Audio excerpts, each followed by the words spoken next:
Are you worried about finding a balance between your AP classes and the sports that you're doing in high school?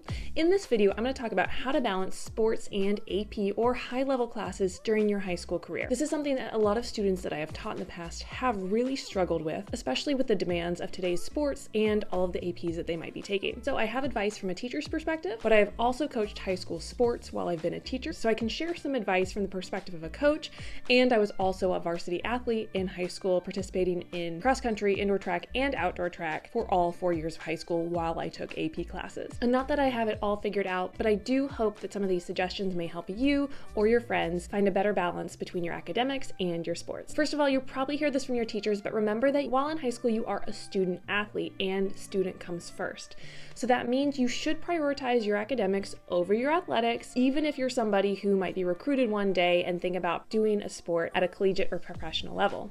You still have to keep up your grades, and if you're taking AP classes, you're probably concerned about your academic performance anyway, but sometimes, especially when you're competing in high school, it's hard to figure out what you need to prioritize. So one of my first pieces of advice is to communicate with both your teachers and your coaches. Make sure your coaches are aware that you are taking a rigorous course load and that you have pretty high demands for your academics, and let your teachers know that you are a participant in a sport. This will be helpful, especially if you have to miss classes for games, or if you know that you have a pretty demanding practice schedule during the week. Now, this is not an excuse to slack off in class, but if your teachers know and your coaches know that you have all of these other obligations, when you come to them for things like extensions or things that you're going to be missing, if they know in advance that you're participating in these activities or enrolled in these classes, they may be prepared in advance to help you out. Now, to get the most out of communicating with your teachers and your coaches, for teachers, talk to teachers in advance, let them know when you're going to be missing classes, when you have really demanding practice weeks, and if that'll be interfering with any of your requirements for the class. If you need an extension for a particular quiz or project or big test coming up because you're either going to miss it or you don't have enough time outside of class to prepare, ask for an extension in advance. Don't act like you deserve this extension, but asking for an extension in advance shows that you're being proactive and you're thinking professionally about your coursework. As far as having to miss practices or games or whatnot, remember that you've also made a commitment to the sport itself and maybe teammates as well. So you can't just dip out of practice or a game whenever you're starting to feel stressed with your AP work. But there may be times that there are things that you're going to have to miss. Whether that's making up a test, going to a study hall, or office hours, your coaches should be able to support you during those times. If they're not, then you should let an administrator know, somebody like the athletic director who should be able to help you out. Remember, student first and student athlete. Next up, it's all about time management.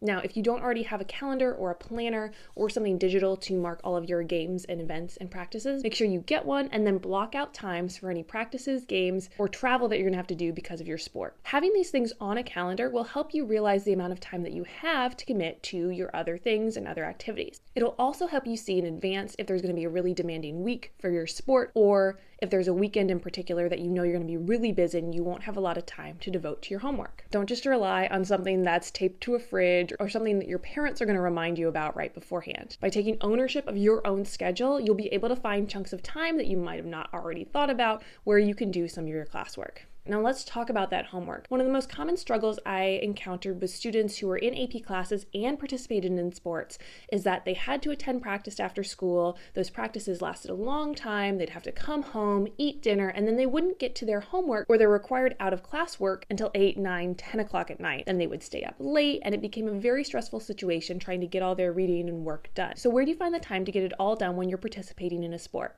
Take a closer look at your time throughout the day before practice time and see if you can find small chunks of time where you can get little bits of work done, either homework or reading or studying. If you're doing things in small little chunks, even 5-10 minutes at a time, those little pieces will start to add up. If you're playing a sport, you're probably not going to be able to find a good 3-hour chunk of study time during the day, but you may be able to do lots of work that'll add up to an hour or two throughout the day if you're smart about it. This means using your time better if you have a study hall or a seminar period, using that time very productively, maybe once or twice a week, taking your lunch to do academic things. I remember being in AP biology in high school, and on certain days we would go to the library during our lunch to make sure we got our studying in, finding time to visit with teachers during your lunches, or going to their office hours before school instead of after school if that's an option. Thinking about how you can use study time during your commute, whether that's riding a bus, riding with friends, doing some reading then, or listening to a podcast if you're driving yourself to school. These little bits of micro study time will definitely help you in the long run. So if you feel like the little bit doesn't count too much, it does, and it does add up. Remember, research has shown that studying is best done in small, manageable chunks, and that's exactly what you would be doing if you tried this method. If you need to, see if you can talk to your counselors to schedule in an extra study hall period during the day or a free period where you could use that time to do academic work. If you're choosing your schedule for next year and you're taking lots of difficult APs, maybe choose a class that will have a low homework demand to complement all your difficult classes. Think about what you can do in that 30-minute chunk of time if you have one between the end of school and when your practice starts. If you usually use that time to change and have a snack and get ready for practice, think about how you can be more efficient with that time to sneak in another 5 or 10 minutes of extra work before practice starts. A lot of time is lost on traveling to and from practices and games, especially on weekends. So if you find yourself losing time because of riding on the bus with a team, don't let yourself waste that study time. This is a really good opportunity to study if you use it properly, but I know it can be really tempting to not study on a bus, especially when you're surrounded by your teammates.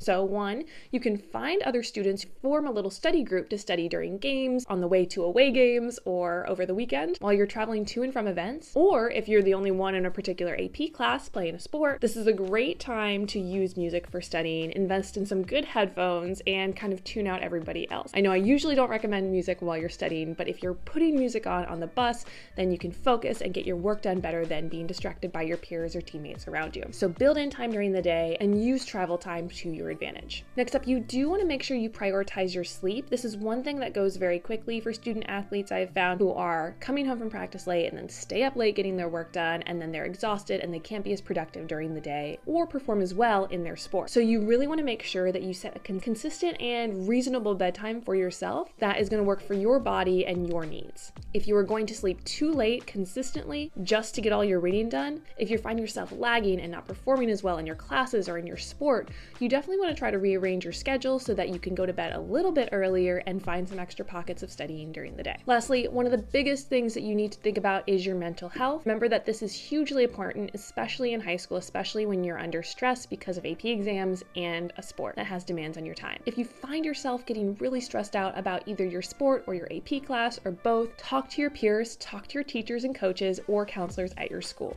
I know the pressure is high, especially to perform well in sports and in your AP classes and on the exams and to make your transcript look good, but in the end, the most important thing is that you are doing the things that are right for you in that moment. Don't sacrifice your mental health now because of some version of you think you're going to be in the future. Participating in a high school sport is a really valuable and amazing thing, but sometimes it's not for everyone, and if you need to give up that sport to prioritize your academics or your mental health, that is okay. The same thing goes with AP classes. They do look good on a transcript, but if you're not in those classes for the right reasons, it can be detrimental to your mental health and lots of other areas of your life. Think about that. Are you somebody participating in a sport and doing AP or high-level classes? Let me know what other things I could help out with. Thanks so much for watching. Give this video a like if it's been helpful, and I'll see you later.